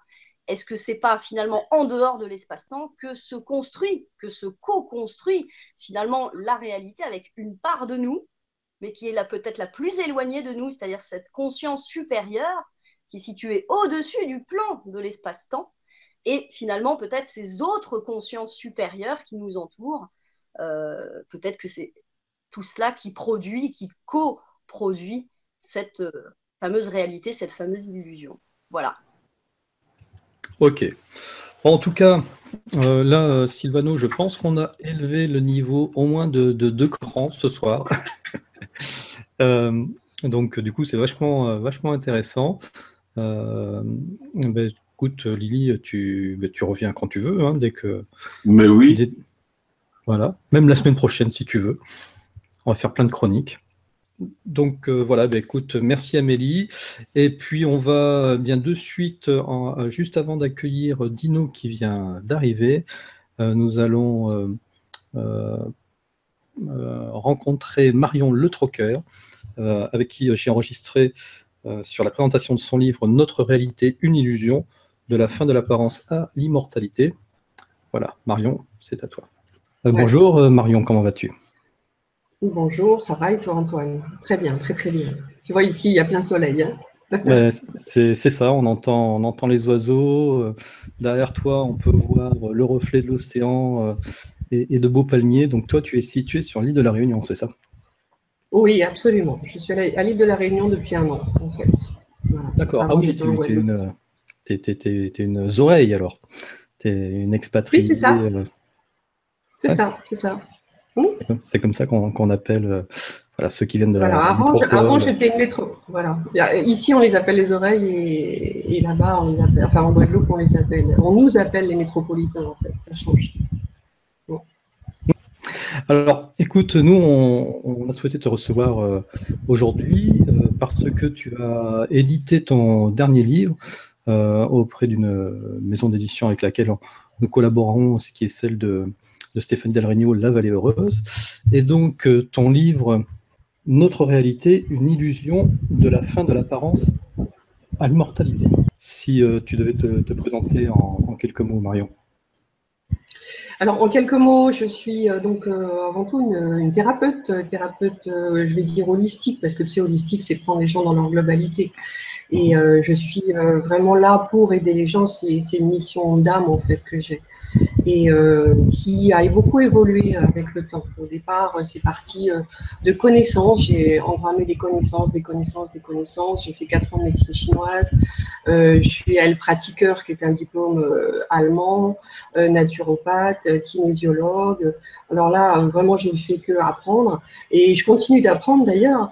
Mais par contre, mon travail a quand même beaucoup évolué, puisque aujourd'hui, je suis plus sur ces fréquences de simplement de techniques apprises, mais que je suis maintenant au-delà, puisque je me dis guérisseuse de l'âme et médium en fait. Voilà. Donc, et je me sers de ma médiumnité au service de la guérison et non pas au service des réponses aux questions, tu sais, comme les voyantes, hein, ça n'a rien à voir. Hein. Mais par contre, la médiumnité me sert beaucoup dans les guérisons, en fait. Et je me connecte sur la main de la personne. Voilà. Donc, quand tu disais que tu as été guidée, ça se traduisait comment pour toi? Alors en fait, si tu veux, moi déjà à l'origine, je ne suis pas quelqu'un qui a fait des études, puisqu'en fait j'étais pratiquement, on peut le considérer un peu comme autiste, si tu veux, gros problème de communication, donc ce qui fait que les études se sont réduites à leur plus simple expression. Et donc j'imaginais absolument pas écrire un livre un jour, et ça s'est imposé à moi, dans le sens où j'ai des gens qui déjà ont commencé à me dire ben, on va éditer votre livre, alors que bon, je n'ai absolument pas écrit de livre. D'autres personnes m'ont dit ah, tu en es où avec ton livre, etc., etc. Enfin, il y a beaucoup de gens qui m'ont parlé de mon livre, y compris d'ailleurs un éditeur qui m'a écrit en me disant voilà, il faut vraiment que vous nous envoyiez vos écrits. Enfin, c'est fou. Et puis, une de mes amies m'a bien fait clairement comprendre que j'avais pas le choix, parce que c'était un petit peu comme, je dirais, un cadeau que je faisais au lecteur. C'est vrai que c'est un livre cadeau, hein. C'est un livre qui donne du bonheur, beaucoup de bonheur, et c'est un livre de transformation, en fait. Donc, c'est la raison pour laquelle je dis, bon, je l'ai fait. Là, après, j'ai été guidée, effectivement, parce que en étant médium, ça m'a permis d'avoir les informations au fur et à mesure, et puis aussi de les vérifier, parce que tu sais, c'est bien d'avoir quand même des références. Et dans ce livre, il y a énormément de références, parce que justement, j'entame des sujets qui sont quand même, je dirais, quelque part inconnus pour la plupart des gens, et qu'il est nécessaire, si tu veux, qu'ils puissent aller chercher d'autres informations au cas où ils souhaitent approfondir un sujet. Parce qu'il y a énormément de sujets dans mon livre, en fait. Oui, énormément de sujets. En fait, il est découpé un petit peu par chapitre avec des questions clés. Là, si j'ouvre la page au hasard, nous sommes une âme intrinsèquement divine, reliée au tout, venue faire une expérience dans un corps humain, non pas une créature qui vient essayer de comprendre la spiritualité. C'est-à-dire qu'en fait, au départ, on est connecté au tout, puisque le tout, c'est le tout, on ne peut pas être en dehors du tout. Et ce qui fait qu'effectivement, c'est important de se rendre compte qu'on est ça au départ, et on est venu faire des expériences.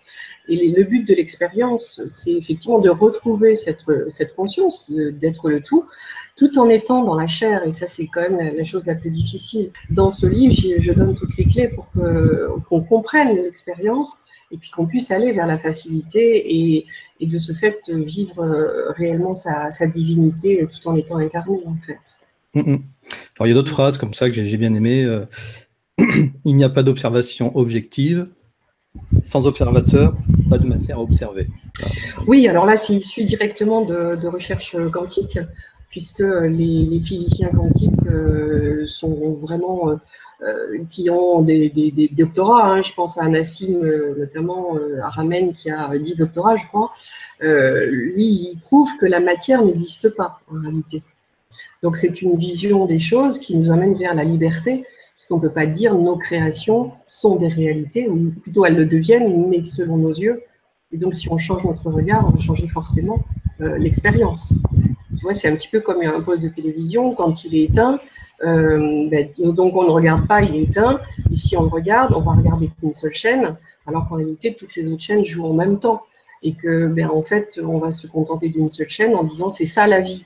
Donc c'est un petit peu à cette image-là, si tu veux, que cette phrase a été prononcée. Alors en fait, je vais te dire, ce livre, c'est un livre de chevet, il m'a été donné comme ça, en fait. C'est-à-dire qu'on va le lire dans un premier temps entièrement, et bien souvent, les gens ont la nécessité de le garder à côté d'eux et de le reprendre régulièrement, parce qu'automatiquement, ils vont se servir de ce livre pour avoir le message du jour quelque part, même si ce n'est pas des phrases de message du jour, mais simplement, ça va se caler sur leur fréquence, et donc, de ce fait, ils vont se remettre dedans, si tu veux, parce que vraiment, c'est une nouvelle vision, une nouvelle vie que je propose avec ce livre. Dans la première partie de mon livre où je parle de la médecine, j'ai eu l'occasion de travailler pendant 22 ans au service de l'industrie pharmaceutique, et donc je connais bien le sujet de la médecine et tout ce qui s'y rapporte, avec la volonté bien souvent d'enlever les symptômes et puis de se considérer comme victime. Or, le corps nous donne des informations qui sont vraiment précieuses. Chaque maladie est une occasion réelle d'aller chercher quelle est l'origine de ce problème. Et voilà, donc là, c'était en ce qui concerne la médecine.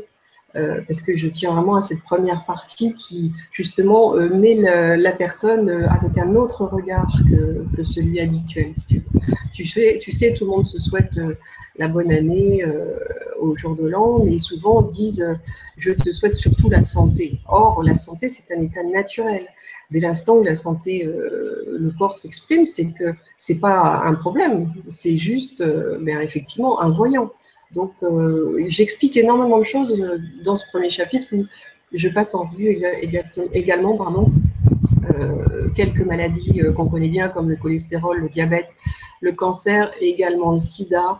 Et j'apprends énormément de choses au lecteur, je pense, parce que là, j'ai mon regard de naturopathe, mon regard de thérapeute et mon regard de chercheuse, parce que je suis une chercheuse infinie. Voilà. Oui, c'est ça, on sent qu'effectivement, il y a plusieurs cordes à ton arc et que toutes ces cordes-là, à un moment donné, elles se réunissent, elles se stressent pour former cet ouvrage. Alors, en quoi, pour toi, notre réalité est une illusion? Eh bien, notre réalité est une illusion dans le sens où, si tu veux, on n'a pas de matière, comme je le disais tout à l'heure, on n'a que de l'énergie, et même notre corps est une énergie densifiée. Je raconte l'histoire de la personne schizophrène. Dans une des personnalités, elle est hautement diabétique, donc considérée comme irrémédiable par la médecine, et dans l'autre personnalité, elle n'a aucun diabète. Donc, si tu veux, ça veut bien dire qu'on vit dans une illusion, un formatage des croyances, et qui nous emmène vers une réalité qui n'est pas forcément simple à vivre, comme je le disais tout à l'heure. Donc, il faut qu'on se reprenne en permanence, en étant dans le moment présent déjà, et en se rendant compte que toute notre réalité n'est vécue que par nous-mêmes. Il y a autant de réalités que d'individus, en réalité. Oui. Je suis entièrement d'accord avec ça. C'est tout à fait ça. Et on est 7 milliards d'individus et potentiellement, on va se créer 7 milliards d'univers qui vont à un moment donné se croiser les uns les autres, mais nous créons que notre propre univers. Et du coup, est-ce que tu donnes des clés particulières pour pouvoir mieux appréhender cette illusion, mieux pouvoir y vivre finalement cette illusion? Oui, bien sûr, je donne des clés. Déjà, ce qui est important, surtout depuis l'avènement du secret, là, la loi de l'attraction, souvent les gens pensent qu'ils vont devoir vouloir quelque chose pour pouvoir l'obtenir et que par contre, ils sont quand même complètement victimes du passé. Or, c'est très important de se rendre compte que, notamment, le passé, c'est nous qui l'avons créé et que c'est pour le mieux, puisque de toute façon, ce sont des choix de l'âme et du début à la fin. Donc, il n'y a pas de victimisation et il faut être vraiment en paix avec son passé. Par contre, pour le futur, en fait, si tu veux, il ne faut pas être dans la volonté de quelque chose. Que la volonté, ça veut dire que tu n'as pas. Et donc, du coup, tu te cales sur le manque. Or, c'est fondamental aussi d'aller chercher vraiment, je dirais, la tranquillité, la sérénité au moment présent, comme si tu avais tout et ressentir que tu as tout. Et donc, de ne pas vouloir quelque chose. Oui, effectivement. C'est tout à fait intéressant et tout à fait vrai, cette réflexion. Alors moi, j'avais une dernière question pour toi, Marion, avant de clôturer notre entretien. Donc, tu t'es installé sur l'île de la Réunion. Tu y pratiques quoi? Tu y pratiques des soins, c'est ça? Oui, absolument. Donc, en tant que médium et guérisseuse de l'âme, si tu veux, je suis amenée à faire des choses qui me surprennent moi-même. Je me rends compte qu'au quotidien, si tu veux, il y a énormément de gens déjà qui ne sont pas branchés sur leur âme et qui sont branchés plutôt sur l'ego. Et donc, ma capacité, entre autres, ça va être de ramener la partie de l'âme de manière à ce qu'elle puisse être à la disposition des gens. Et énormément de gens sont pas avec la présence de l'âme. Voilà, évidemment, elle n'est pas loin, mais elle n'est pas matérielle, donc c'est difficile d'expliquer. Et donc, déjà, en sortant de chez moi, c'est sûr, on est à ce niveau-là remis, je dirais, d'aplomb. Donc je reçois les gens en rendez-vous ici et je reçois les gens, si tu veux, je les reçois pas du coup à distance. Parce que je travaille, j'ai une particularité avec le nom, le prénom, la date de naissance et ça marche vraiment très très bien. Voilà, vraiment, comme si la personne était là. D'accord. Les gens qui voudraient te contacter, comment est-ce qu'ils peuvent faire? Alors, mon numéro de téléphone est simple, hein, parce que je sois à La Réunion ou pas, de toute façon, c'est un numéro de téléphone sans numéro particulier avant. Donc 06 92 50 78 85, ou bien marion.letroquer, tout attaché, @gmail.com. Mais bon, le mieux, c'est le téléphone, hein, c'est toujours plus simple. Voilà. Entendu, Marion. Bah, écoute, on te remercie de nous avoir reçus. À très bientôt. Merci beaucoup, Antoine. Bon, eh bien, Sylvano, je te propose d'accueillir immédiatement Dino. Salut, Dino. Salut. Salut. Comment ça va? Bah écoute, nous on va très bien. Tu sais, aujourd'hui, ça a été une émission très où on a voyagé à travers le monde, hein. On a rencontré Claude Trax qui se trouve sur les îles Canaries, Marion là à l'instant, et puis tu vois, on finit par toi de l'autre côté du monde, au Canada, pour de nouvelles légendes du Canada et du Québec. De quoi tu vas nous parler ce soir? Pour faire encore un lien avec les êtres de la nature, comme j'avais parlé dans la chronique d'avant, là je vais parler un peu plus encore des lutins, des feux follets, des gnomes, des nains, des géants, etc. Voilà. Ok, bah écoute, on t'écoute avec attention. Voilà, bah écoute, toujours pour comme préambule, en fait, expliquer que ces légendes-là viennent surtout des mondes, des peuples amérindiens, des peuples colons. Et ces peuples colons-là, eux, prennent leurs légendes, souvent des légendes irlandaises, etc., sur les êtres de la nature. Mais les colons arrivant dans certaines places au Québec, sont tombés sur des récits bien complets, bien détaillés, avec des témoignages, etc., d'histoires qu'on pourrait appeler maintenant des légendes, mais si tu veux, d'histoires qui étaient bien propres au continent américain et qui ont vraiment... c'est pas du copier-coller, mais quasiment, en fait, elles ont énormément de corrélations, énormément de rapports, de similitudes, notamment les feux follets, ici. Ça peut s'appeler aussi, alors en québécois, c'est assez drôle, les fifolettes. Voilà, moi ça me fait toujours penser à l'italien un fofi, mais bon, ce sera expliqué une prochaine fois. Attends. J'ai mon traducteur officiel là sous la main, j'en profite. Sylvano, un fofi, c'est pas un beau mot, c'est pas un joli mot. C'est pas grave, justement, tu vas assumer. J'ai rien entendu. D'accord. C'est que ça ne va pas être joli du tout. Ouais. Allez, vas-y. C'est pas grave. En tout cas, les fifolettes ou feux follets, comme on appelle en québécois, on en trouve surtout sur l'île d'Orléans, en fait. Et ils étaient là avant les hommes blancs. En fait, c'est des apparitions spectrales qu'on voit surtout dans les points d'eau, en fait, des lumières blanches, mais qui peuvent aussi interagir avec les hommes. C'est-à-dire qu'ils peuvent grossir à volonté, qu'ils peuvent attaquer les hommes, en fait. Ils sont très curieux. Ils vont, par exemple, un groupe de personnes qui se fait un feu au bord de l'eau, ils vont souvent venir en fait à ce moment-là, des moments où on les attend pas forcément. En fait, l'île qui est à côté de chez moi, ça s'appelle l'île d'Orléans, puis ça veut dire coin ensorcelé, en fait, lieu ensorcelé en Québec, en amérindien. Et en fait, il y a comme une petite astuce pour s'en débarrasser de ces feux follets-là. Il faut lancer une lame ou jouer avec une lame sur le bois. Alors, soit sur des fagots de bois, soit sur des bûches de bois, et puis c'est censé les attirer. Donc en fait, ils vont se jeter sur la lame et mourir. Alors il y a même des personnes qui ont témoigné, qui ont vu des éclaboussements de sang quand le feu follet s'affole et arrive sur la lame en fait. Enfin, c'est des histoires assez spéciales, mais c'est pour expliquer, c'est ça que j'avais pas vu d'autres histoires qui ressemblent à ça sur les feux follets ailleurs qu'au Québec. Donc, il y a d'autres histoires sur les feux follets, mais pas exactement sur ce genre de réaction qu'elles peuvent avoir. C'est juste à côté de chez moi, donc c'était assez marrant d'en parler. Il y a aussi des lutins dans le coin. C'est plus aussi dans le nord du Québec, mais il y a aussi des lutins qui réagissent pas mal aux hommes, en fait. Puis ils sont très spéciaux, ceux-là, je trouve, parce qu'ils sont plutôt gentils. Puis, par exemple, il y a eu des histoires comme notamment un fermier qui comprenait pas parce que ses chevaux, il les retrouvait tressés le matin quand il allait chercher voir ses chevaux si tout allait bien. Il trouvait que il voyait que la queue des chevaux ou les crinières des chevaux étaient tressées. Et en fait, c'est une des particularités de ces petits lutins. Ils viennent la nuit prodiguer des soins aux animaux, en fait, les utiliser, se promener avec, par exemple faire des tours de chevaux, etc. Et ensuite ramener les animaux, etc. Notamment encore une petite recette de grand-mère pour s'en débarrasser. Il faudrait mettre du riz dans un bol, en fait, qu'il faut mettre en fait donc du riz dans un bol et faire tomber le riz un peu éparpillé partout.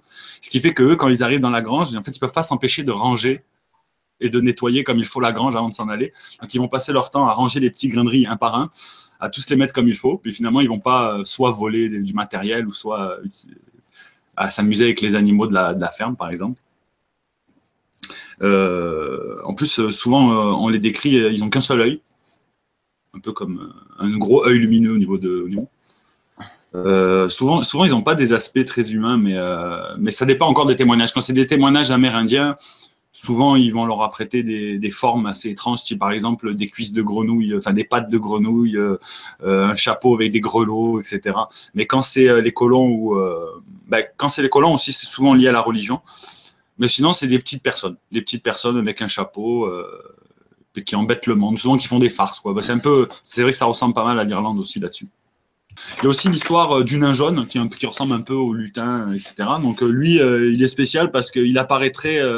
Ça fait un siècle qu'on l'a pas revu en fait, mais il apparaîtrait aux humains quand les femmes, en fait, quand les jeunes filles sont en âge de se marier. Donc lui, il arrive tout bien habillé, tout bien endimanché.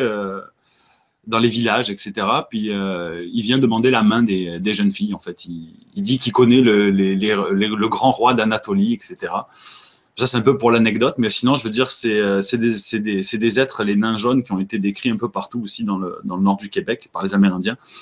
Puis c'est des personnes c'est des personnes décrites comme des personnes un peu taciturnes, que si on fait des jeux de mots, etc., on peut s'en débarrasser assez facilement en le menant en bateau, en fait.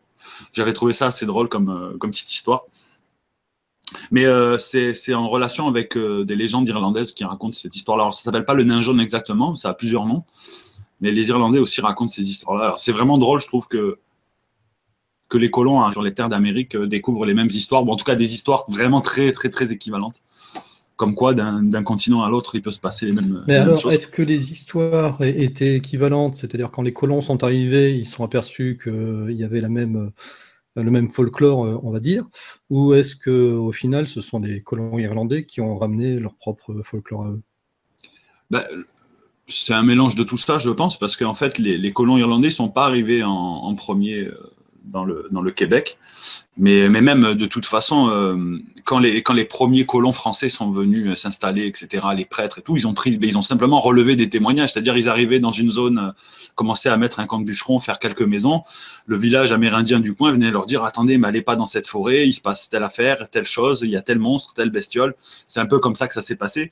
Et puis les prêtres et les religieux français ont souvent interprété toutes ces histoires à la sauce chrétienne, quoi, hein, donc catholique, avec le diable, etc., etc. Donc ça fait un gros mélange. Donc après, il faut trier là-dedans, mais en gros, toutes ces histoires-là, c'est des histoires où on mélange du folklore amérindien, du folklore catholique, chrétien, français, et puis surtout de l'anglo-saxon. Beaucoup d'anglo-saxons. En fait, ça ressemble même plus à du folklore anglo-saxon que du folklore français, quand même. Le folklore amérindien d'une manière générale. Il y a aussi un gnome, enfin plusieurs gnomes, il y a des histoires de gnomes, espèces de petits clochards miniatures, des petits bonhommes qui quêtent à manger, souvent qui vont voler, un peu comme les lutins, en fait, des chapardeurs. Sauf que surtout un gnome en particulier, le gnome de l'île aux grues, lui, il aurait la capacité d'être presque indestructible, on ne peut pas le bousculer, on ne peut pas le pousser, et puis il vivrait reclus en fait des hommes. Il veut pas être tellement en contact avec les humains. Et puis c'est ça qui est assez intéressant, parce que en 1832, il y a eu une vague de l'île aux grues et de choléra, excusez-moi, une vague de choléra, et on le verrait plus à partir de là. C'est-à-dire qu'il a été vu régulièrement chaque année, tous les mois, on le voyait un petit peu, on en voyait différents, même on comprenait que c'était une population parce qu'il y en avait plusieurs. Et c'est ça, à partir d'une vague de choléra, on n'en a plus jamais entendu parler. Alors, est-ce qu'ils ont réagi? Tu sais, un peu comme, je ne sais pas si tu connais ce peuple, les Sentinelles, à côté de l'Inde, qui ont refusé les hommes, en fait, parce qu'ils ont eu des personnes de leur entourage qui ont été malades à cause des hommes blancs, quoi, en fait. Puis là, on pourrait penser que c'est un comportement qui y ressemble, en fait. Tous ces petits êtres, en fait, qui auraient fui la civilisation blanche, en fait. Voilà, il y a aussi des ogres des îlets Méchins, il s'appelle Outikou. Ce serait un ogre vraiment très grand. Alors, les tailles varient suivant les témoignages et les légendes, mais il se déplacerait avec un tronc d'arbre, en fait, comme Cannes. Donc, ça peut laisser présager de la taille qu'il avait. Et ça, en fait, c'est les Malécites, donc c'est les Amérindiens Malécites qui en parlent, mais c'est pas les seuls. C'est-à-dire qu'il y a plusieurs tribus amérindiennes qui parlent de géants qui se déplacent avec des éléments naturels, ou par exemple des grosses roches. Il y a aussi des géants comme ça, enfin pas des géants, des ogres qui poussent des grosses roches, tout simplement, qui s'amusent à déplacer les montagnes et les collines. Notamment aussi, ça c'est ceux que je préfère là-dedans, dans ces êtres un peu humanoïdes, c'est les Mestabiocs de la Mauricie, en fait. Et eux, ce seraient carrément des géants. Mais vraiment très très grands, des dizaines de mètres de haut. Et ce qui est assez bizarre, c'est que la plupart des tribus du coin des signes qu'ils ont existé, quoi. Qu'ils ont même cohabité avec eux, avec les Amérindiens, qu'ils acceptaient les humains à la chasse, donc ils chassaient carrément en compagnie, avec l'aide des hommes, en fait, avec les aides des Amérindiens. Et eux, on leur attribue, alors après c'est aussi pas mal folklorique et philosophique et spirituel, mais on leur attribue la création des rivières, des montagnes, des forêts et des lacs, parce qu'ils seraient tellement grands et tellement puissants qu'ils terraformeraient le décor autour d'eux, en fait. Donc c'est un peuple qui vivrait... Mescabiote, c'est ça? Alors, je ne sais pas vraiment la prononciation. Je sais comment on l'écrit, mais c'est Mestabioc. Alors, Mestabioc. Mestabioc. Je crois que ça se dit. Mestabioc, ok. Mestabioc. Et bizarrement, on n'a pas de construction cyclopéenne du côté du Canada, comme on peut en avoir en Amérique du Sud. Alors là, par exemple, ce qui pourrait expliquer, c'est que eux, c'était des nomades, donc ils restaient jamais au même coin. De base, ils se seraient comme entretués, en fait. Ce peuple-là, il se serait entretué. C'était un petit peu trop belliqueux et un petit peu trop solitaire, en fait, pour arriver à être une civilisation à part entière. Il ne faut pas s'imaginer des villages de géants construits avec un chef, etc. C'est plus des hommes solitaires, un peu comme des ogres, mais en plus grand et en plus costaud. Donc tu pouvais tomber sur un ou deux ogres, enfin un ou deux Mestabiocs qui restaient ensemble, mais la plupart du temps, ils étaient solitaires, en fait. Donc c'est peut-être ce qui peut expliquer qu'il n'y a pas véritablement eu de bâtiments, etc., qui ont été faits, parce qu'ils n'en avaient pas vraiment la nécessité, puis c'était pas le contexte, quoi. Je pense, hein, c'est mon explication à moi. Enfin, ça, c'est un exemple. En fait, si tu veux, tous ces êtres que je t'ai expliqués, là, c'est un exemple, mais en fait, dans toute l'Amérique du Nord, tu as pratiquement toutes les tribus qui en parlent. Et on voit bien pas quelqu'un qui a lancé une histoire et que l'histoire s'est propagée dans toutes les tribus. Tu vois clairement que c'est des histoires bien distinctes et qui se rejoignent par rapport aux similitudes des faits. Mais enfin, les géants et les petits êtres de la nature en Amérique du Nord, il y a de fortes chances qu'ils existent. Au moins qu'il y ait eu une histoire concrète là-dessus, quoi. Ou ne serait-ce que des phénomènes surnaturels ou des phénomènes paranormaux. Même, on pourrait penser, peut-être pas dans les histoires que j'ai racontées aujourd'hui, mais dans d'autres histoires que je pourrais vous raconter plus tard. On peut même penser à des interventions, si c'est pas extraterrestre, en tout cas supranaturelles et au-dessus du lot, quoi. Je veux dire, au-dessus de l'espèce humaine. Alors après, je sais pas trop. Après, la limite, effectivement, elle est pas très claire, hein. Si tu lis les écrits de Jean Sider, lui, il considère, sans faire de jeu de mots, que effectivement, les êtres de la nature, ce sont des espèces aliens, tout simplement. Par contre, ce qui est intéressant, effectivement, c'est en allant vers des sources qui sont logiquement pas trop polluées par l'imaginaire du monde moderne, donc les sources des tribus d'origine du Canada. On retrouve donc toutes ces légendes, et puis en les coupant, les entrecroisant entre elles, on voit qu'il y a quand même beaucoup de choses qui corroborent et qui, en tout cas, pourraient penser à prouver que ces êtres-là ont existé d'une façon ou d'une autre. C'est ça. Voilà. Ok. Non, parce qu'il y a trop de faits, et des fois, enfin, il y a même pas forcément dans ces histoires-là, mais des fois, il y a des traces matérielles, je veux dire, des traces physiques, soit de leur apparition, ou soit qu'ils aient vécu à cet endroit-là, ou des objets qui ont été taillés d'une drôle de forme. Enfin, il y en a beaucoup, surtout dans le Québec, il y en a beaucoup, mais surtout dans le Canada au complet, c'est assez impressionnant. Ok. Tu sais quoi, la prochaine fois, tu nous en ramènes un? Comme ça, L'Amérindien, je vais essayer, ouais. Je vais essayer d'en trouver. Ah oui, l'Amérindien, ce serait bien. Tiens, si tu pouvais Il y a interviewer un plus, vieil Amérindien, ce serait chouette. dans ma ville.